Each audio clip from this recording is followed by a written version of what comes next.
faz estudar na sua escola, que não conta a minha história, na verdade me mata por dentro, me alimento. Educação vem de casa? Em casa aprendemos com nossos familiares, amigos e demais pessoas do nosso círculo social. Mas não só com eles. Também aprendemos com livros, jornais, revistas, computadores, celulares, rádio e televisão. Você já parou para pensar o que aprendemos com os meios de comunicação? Vamos pensar na representação das pessoas negras na TV. O início dessa história sempre é retratado pela escravidão, mesmo que a história dos povos africanos não tenha começado aí. E até nas novelas que tratam do período escravagista, os negros são a minoria. São retratados escravos fortes, destemidos e erotizados. Até mesmo a luta pelo fim da escravidão é abordada na perspectiva de brancos da Casa Grande que, apesar de não serem a favor da escravidão, são incapazes de libertar seus próprios escravos. É o caso de Sim a Moça, por exemplo, que enfrentava as dificuldades ocorridas pelo desejo de acabar com a era dos escravos naquela época. Nas novelas que tratam do período pós-abolição, as pessoas negras continuam fora dos papéis principais. Estão, sobretudo, nos lugares de quem realiza serviços subalternos, empregadas, motoristas e inclusive na criminalidade. Mas, claro, ainda são pessoas cheias de sensualidade. A influência midiática na representação das pessoas negras e de sua história tem consequências. E qual é o papel da escola nessa representação? Dona Isabel, que história é essa? Dona Isabel, que história é essa? Sonhar de ter feito a abolição, de ser princesa boazinha que libertou a escravidão. Desde o início do século XX, tanto entidades negras quanto intelectuais negros, pesquisadores dessa temática, vem chamando a atenção do lugar privilegiado da escola, seja na reprodução do racismo, seja no combate ao próprio racismo. Né? Mas, ao mesmo tempo que esses sujeitos, essas entidades, identificam esse espaço como um espaço estratégico, eles não estão desconsiderando que outros espaços na nossa sociedade são formativas para a educação das relações raciais. Ou seja, a gente aprende sobre relações raciais na escola, em casa, com os amigos, nas redes sociais, nas mídias, nos veículos de comunicação, como televisão, como revistas. Né? Então, de fato, as mensagens que muitas vezes a gente recebe sobre relações raciais, elas são muito pejorativas em relação à população negra.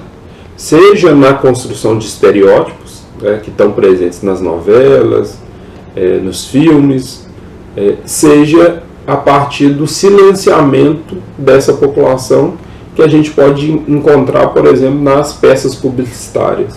Né? Um pesquisador da mídia, né, o Joelzito Araújo, ele fez um trabalho muito interessante que deu origem ao livro A Negação do Brasil, que é justamente como a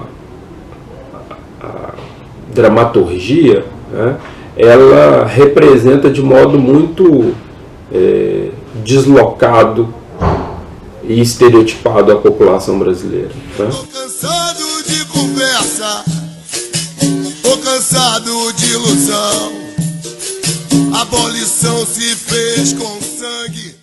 Como professor que cresceu em contato com essa mídia e que receberá alunos que também têm essa influência, pode trabalhar as relações étnico-raciais? Professores e professoras, além de ter um olhar crítico para esse material, também pode utilizar desse material como um recurso didático. Né? Ou seja, é possível fazer uso desse material, seja dos desenhos infantis, seja de trechos de novela, para desconstruir os personagens e possibilitar a construção de outros. Né? Ou seja, existe a possibilidade, portanto, desse material ser de materiais que mostram uma diversidade de uma maneira positiva, de uma maneira didática e pedagógica, serem utilizadas como contraponto, mas é possível também utilizar esse próprio material e para desnaturalizar. É interessante pegar um material que as os próprios jovens consomem, para também problematizar esse material e fazer uma comparação com a realidade concreta das ruas com aquilo que é mostrado na televisão. Em que medida que essa mídia representa a diversidade ou que constrói uma outra imagem sobre a população brasileira. Então eu acho que a escola ela tem um potencial também de fazer frente na medida que ela possibilita mostrar outras histórias e não apenas uma história única. A abolição se fez bem antes e ainda por se fazer agora, com a verdade da favela e não com a mentira da escola. Em 2003, foi aprovada a Lei 10.639, que torna obrigatório o ensino de História e Cultura Afro-Brasileira. Mas somente em julho de 2015 é que foi instituída uma resolução que garante na formação de professores conteúdos relativos às relações étnico-raciais. A primeira coisa a dizer é que essa distância entre mudança curricular e formação de professores para a aplicação da mudança curricular, ela não é apenas um lapso na memória, né, um esquecimento, é de fato uma disputa, né? Ou seja, primeiramente se conseguiu avançar para ter uma incidência no currículo, ou seja, a partir do reconhecimento de que os currículos eles eram tendenciosamente silenciadores da história, cultura africana, história e cultura indígena, houve-se uma pressão para mudar esses currículos, né? Então, no momento em que essa lei é promulgada, começa a acontecer uma série de movimentos para formar professores que já estavam em sala de aula, né? E essa formação ela se deu muito na forma de cursos de extensão, aperfeiçoamento e especialização. Dona Isabel, chegou a hora de se acabar com essa maldade, de se ensinar aos nossos filhos o quanto custa a liberdade.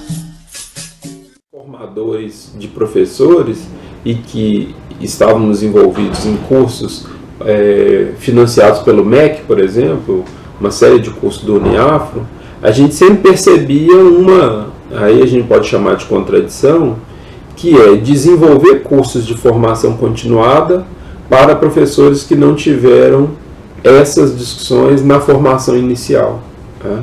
Então, não se tratava de uma continuação, se tratava de uma iniciação dessa temática, né? Então, o processo, em muitos lugares de implementação da lei, ela se deu com conteúdos, com conhecimentos aprendidos por professores em outros espaços que não a universidade. Então, aprendidos na militância política do movimento negro, aprendidos em grupos de pares entre próprios professores, aprendidos nos cursos de formação continuada, como eu lhes falava, mas também muitas ações feitas no improviso, né? E algumas dessas ações que acabavam reforçando estereótipos e dimensões que poderiam ser problematizadas num processo de formação inicial, né? Então, só em 2015, de fato, é que vai ter a definição de uma portaria que vai definir como obrigatoriedade de inclusão de conteúdos para a educação para as relações raciais nos currículos de licenciatura, né? Como vocês devem imaginar, isso não é de implementação imediata, né? O nosso curso mesmo de pedagogia, ele tem uma dificuldade em incorporar essas discussões. E isso tem a ver com as disputas em termos de currículo e as disputas em torno daquilo que é visto como importante ou fundamental para a formação de professores e professoras, né?